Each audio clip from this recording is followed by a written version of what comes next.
Hello, I'm Amundsson.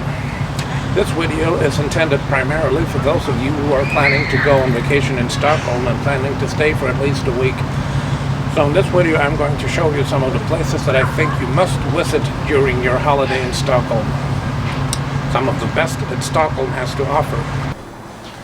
If you haven't yet decided to go to Stockholm, I hope I can convince you to do so, because this is such a beautiful city and there's such a lot to see here.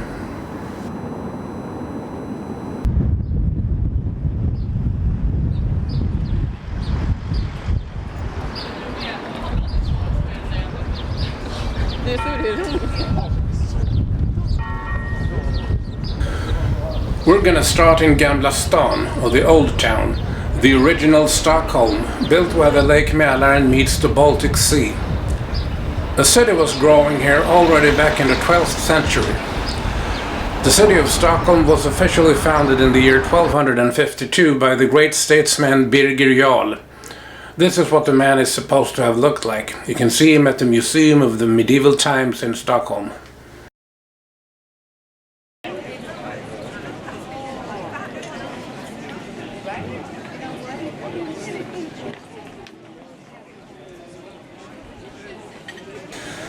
This is Stortorget, or the Grand Square in the Old Town. In the 15th century and early 16th century, Sweden was dominated and oppressed by Denmark. In early November 1520, about 100 people were executed here at the direct order of the Danish King Christian II. This massacre became known as Stockholms blodbad, or the bloodbath of Stockholm. It sparked the revolution that led to the liberation of Sweden. The leader of that revolution, Gustav Vasa, became the first king of the newly independent Sweden. Today, Stortorget, as you can see, is a peaceful place where people come to eat, drink and relax. Sweden and Denmark have left old disputes behind long ago, and today we're good neighbors.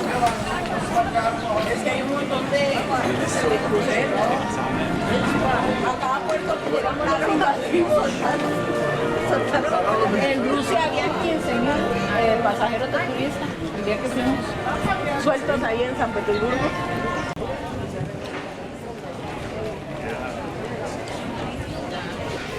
In the Old Town you will find busy shopping streets like this, Västerlånggatan, as well as tranquil alleys where time seems to have stood still.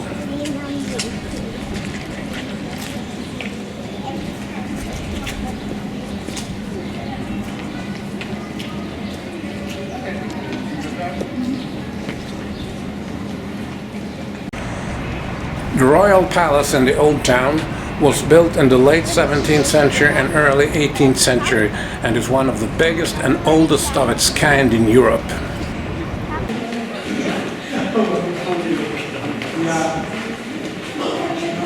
The Royal Palace is open to the public around the year.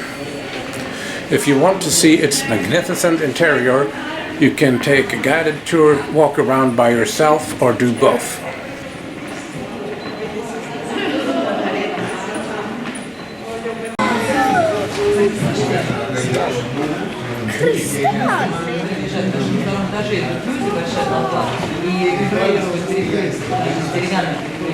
Так вот, самая ценная здесь картина – это портрет мальчика в личине и модель с младенцем работы декоративной картины 15 века. Они приехали сюда вместе с принцессой года. Официальная часть встречи между королем и назначенным послом.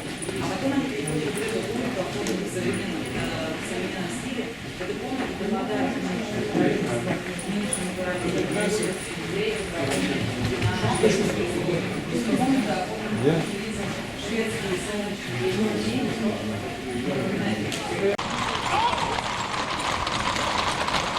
The traditional change of guards at the Royal Palace takes place every day around the year. From April to September it is with horses on Sundays, which makes it more spectacular and impressive.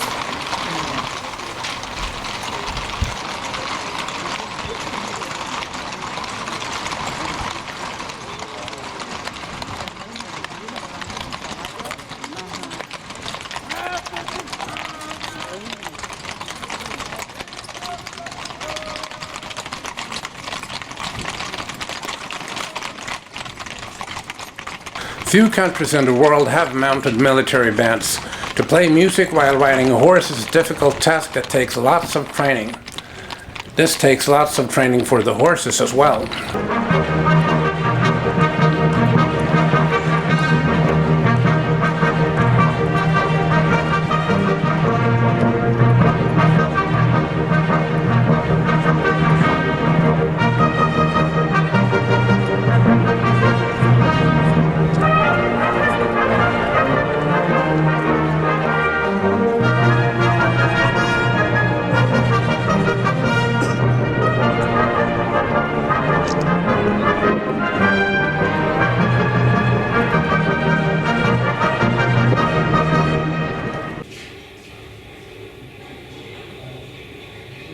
The Royal Palace is also where you find the Royal Armoury Museum with its beautiful exhibitions of old weapons and old wagons like these.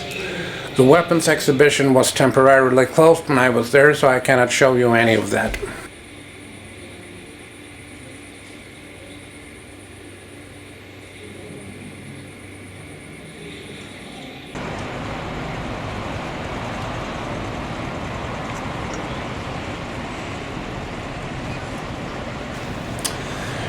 Next to the royal castle lies Storkyrkan, or the Grand Church of Stockholm, built in the late 13th century and then reconstructed in the 14th century.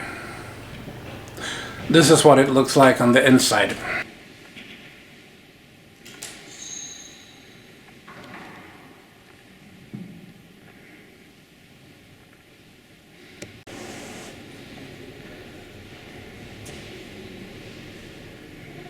In Storkyrkan you will find St. George and the Dragon, this famous sculpture from the late 15th century that shows St. George slaying the dragon. It represents Sweden's victory over Denmark at the Battle of Brunkeberg in 1471.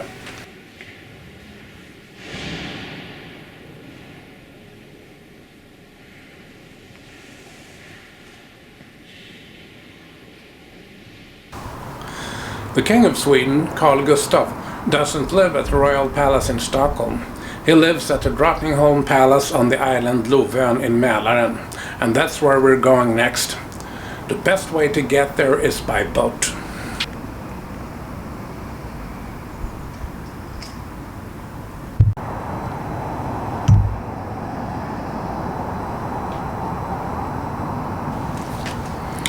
Ferries depart daily from this dock close to the Stockholm City Hall, the building in the background. The ferry operator Strömma offers packages with tickets for the boat and prepaid entrance fee to Drottningholm Palace.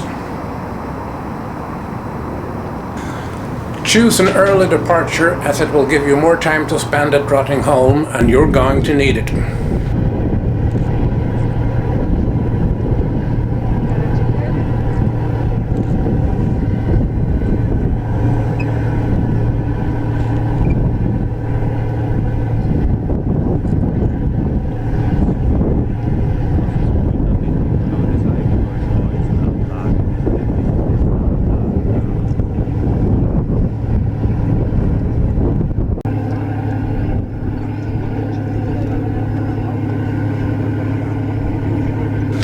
After about an hour, you'll arrive at Drottningholm Palace.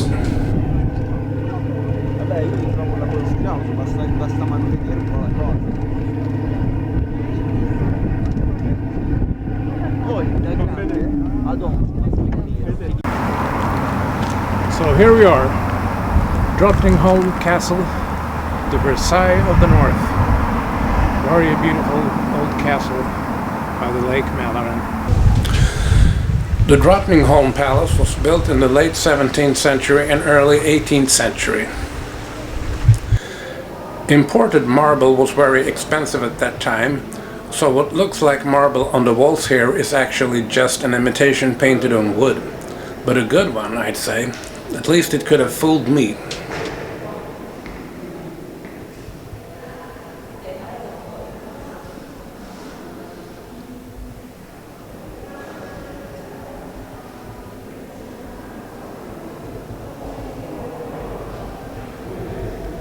This is the royal family's library at Drottningholm. The old Swedish kings and their families were well-educated people.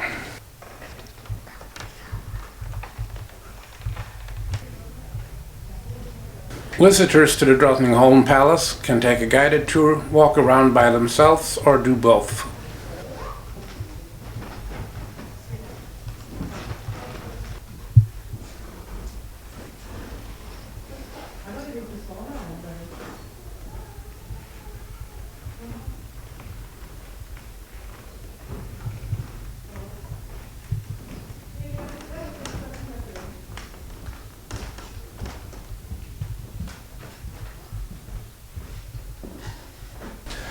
This bedroom was used by Queen Lovisa Ulrika in the middle of the 18th century.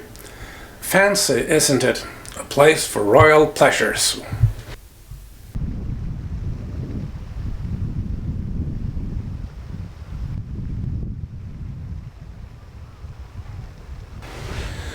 After seeing the palace, take a walk in the big beautiful park. And don't forget to visit this Chinese pavilion, which is located at the other end of the park from the palace.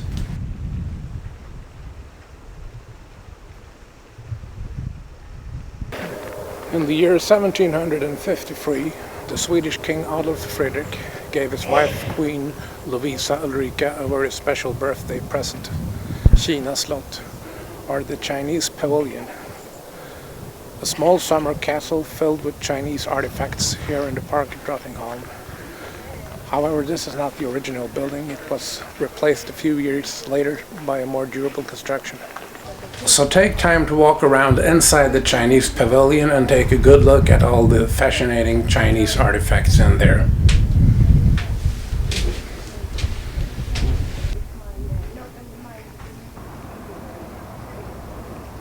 When you're at Drottningholm, don't forget to visit the Drottningholm Theatre, built in the years 1764 to 1766. This magnificent theatre has a backstage machinery for sound and visual effects that was state-of-the-art at theatres in the late 18th century, and it is still being used. You can still go there on some evenings to watch a play or listen to classic music. There's also a very nice restaurant close to the palace, where you can have lunch and afternoon coffee outdoors if the weather is fine. I've been there several times and I can recommend this place.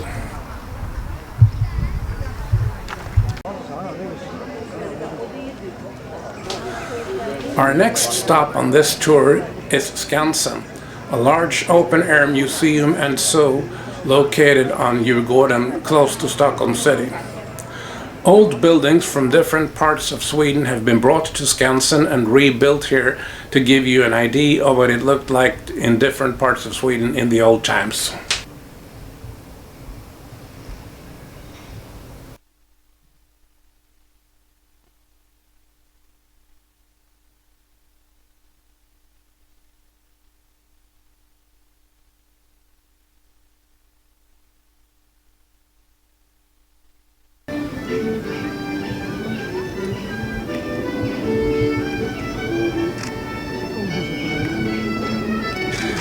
Every year, Midsummer's Eve is celebrated at Skansen the way it was celebrated in the Swedish countryside in the old times.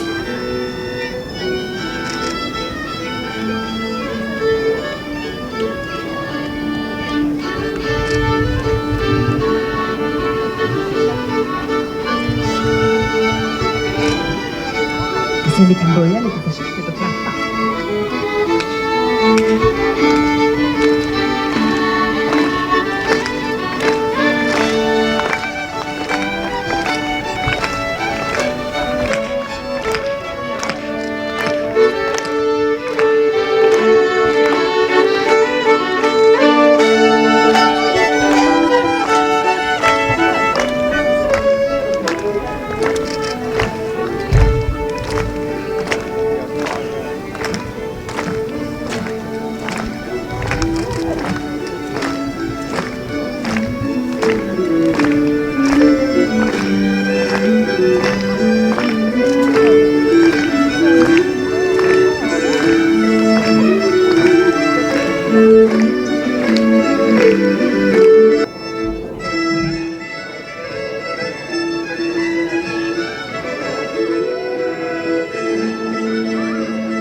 The traditional celebration starts with raising of the maypole.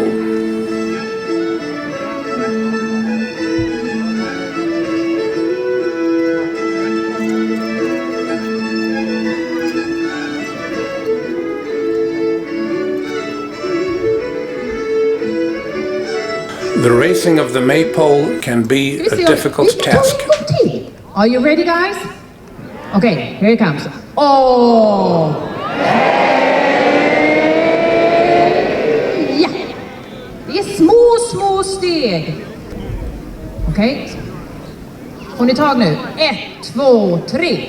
Oh! Hej!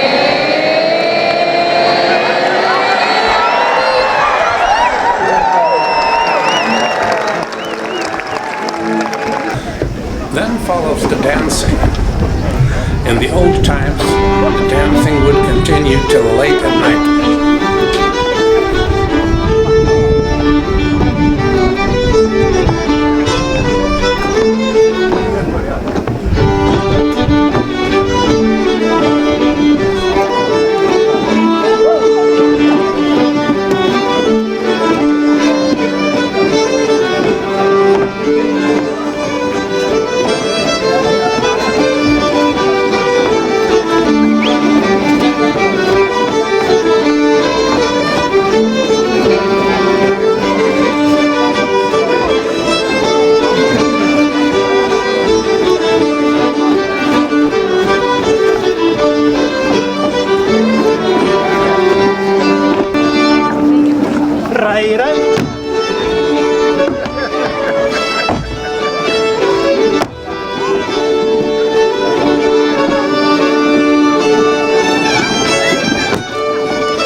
With too much alcohol and rivalry over women, things could sometimes get out of hand.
This fight is just part of a show for the visitors at Skansen, so the peaceful dancing soon continues.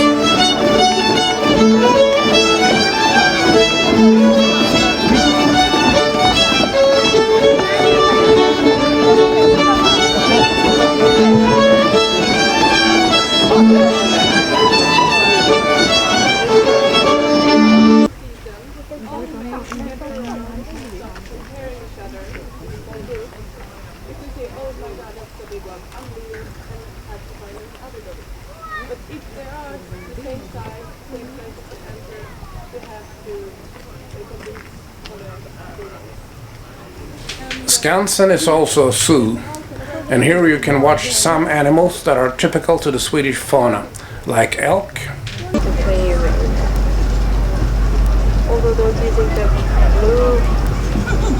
brown bear,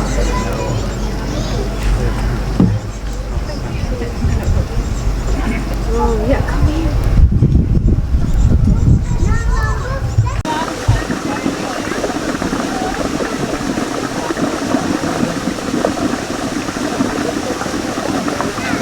And seal who live in the Baltic Sea.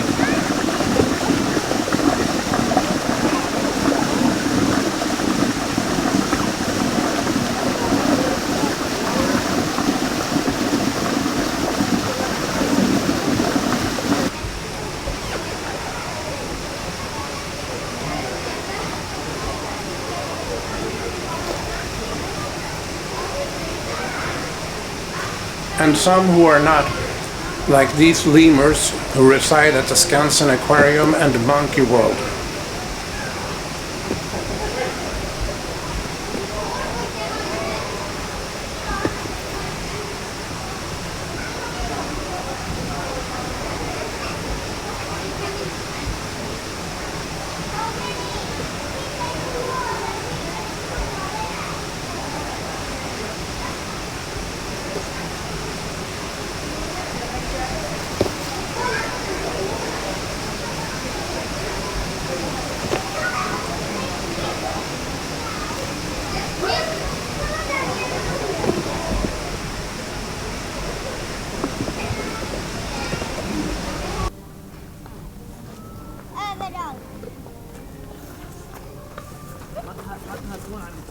And the many beautiful peacocks who walk around freely in the park.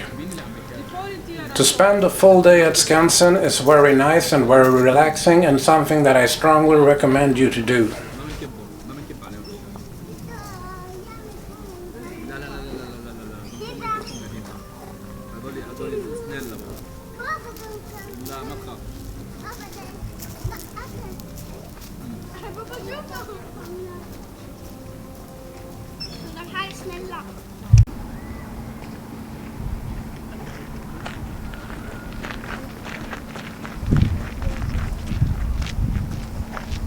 The Vasa Museum is also located on Djurgården.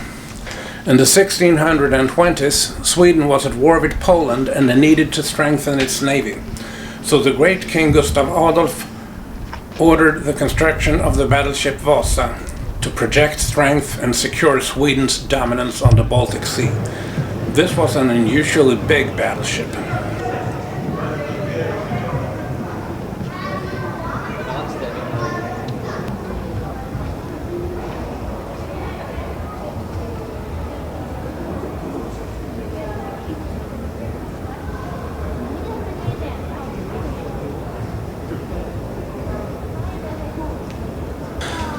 Vasa set sail for the first time on August 10th, 1628, but due to a construction error she sank just minutes into her maiden voyage.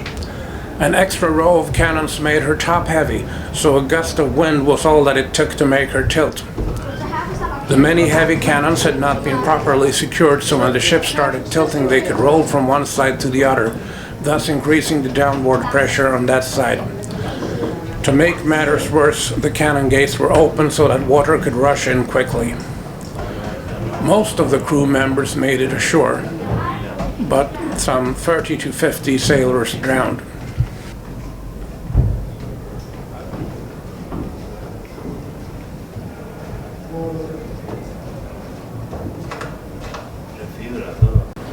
For more than 300 years, Vasa rested on the seafloor in the Stockholm harbor. In 1956, diver and researcher Anders Franzén managed to determine her exact location. And in 1961, she was lifted to the surface. Today, Vasa rests here at the Vasa Museum, where she has been carefully restored, and the Vasa Museum is by many considered as one of the finest maritime museums in the world.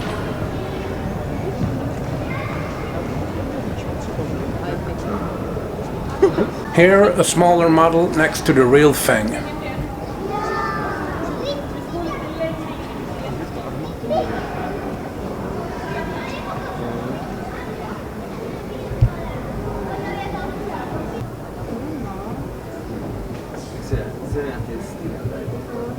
And here, a detailed model showing life on board.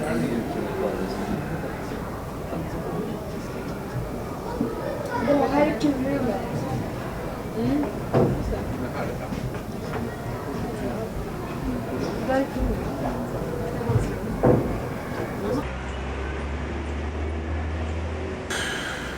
let's go back to the city to visit another great museum, Nationalmuseum, or the National Museum of Sweden, located across the water from the Royal Palace.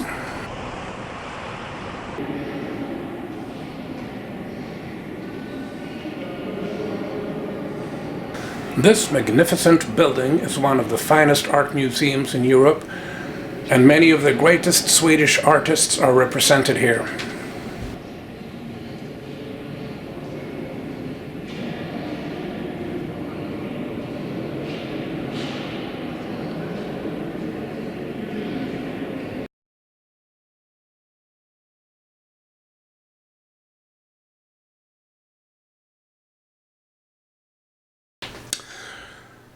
This painting by Carl Wahlbom from 1855 shows the great King Gustav Adolf dying at the Battle of Lützen.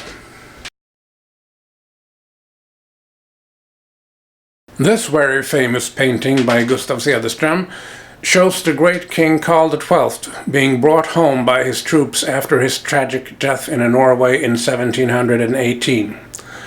This is not the original painting that was made in 1878, but a replica made by the same artist in 1884, and there are some minor differences between the two.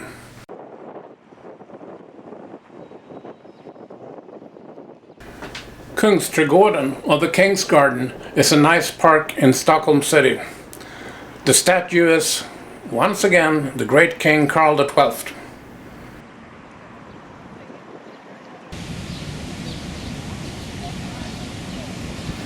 In the summer, people come here after work to hang out and see their friends.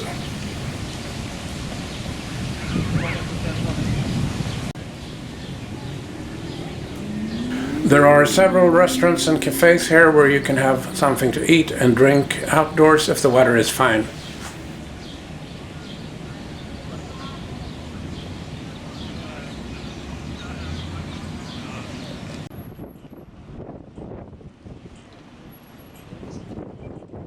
This is Helgeandsholmen, an island in the stream next to the Royal Palace in Stockholm. The name could be translated to the Island of the Holy Ghost.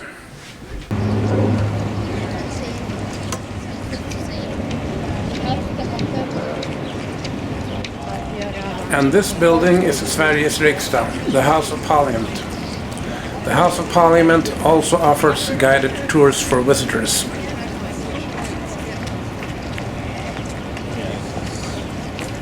Yeah.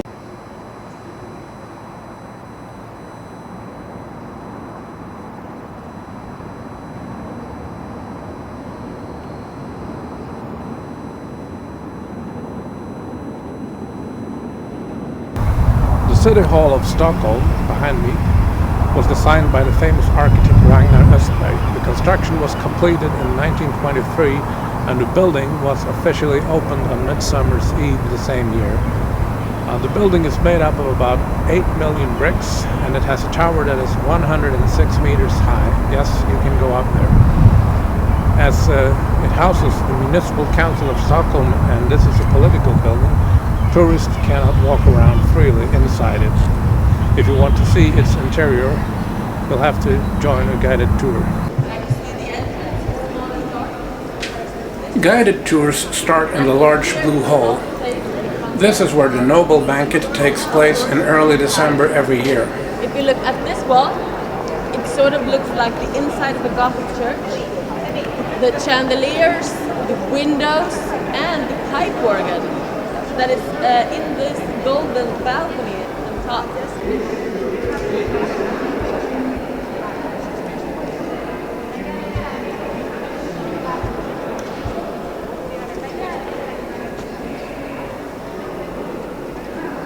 After the dinner, the guests will walk up the stairs to the Golden Hall to dance, and the walls here are covered with real gold.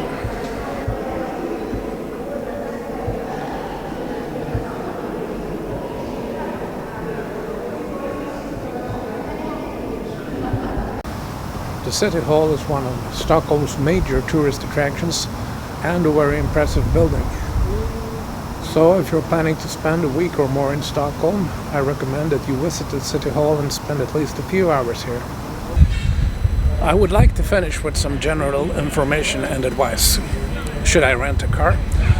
To rent a car to get around in Stockholm will be expensive, and it won't be necessary because Stockholm has an excellent public transportation system that will take you to most of the major tourist attractions in the Stockholm area quickly and conveniently by bus, subway, commuter trains, streetcars or ferries. You cannot buy tickets on the buses. You will have to buy them in advance at ticket offices or at certain small shops. Dining and drinking is generally expensive in Stockholm, as in most European cities, and any kind of liquor will add substantially to the check.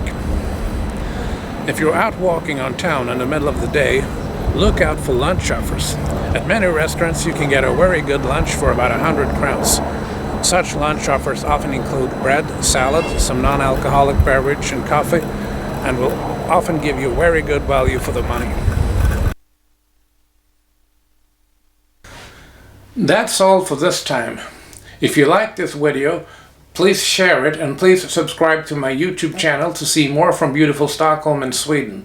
Thanks for watching.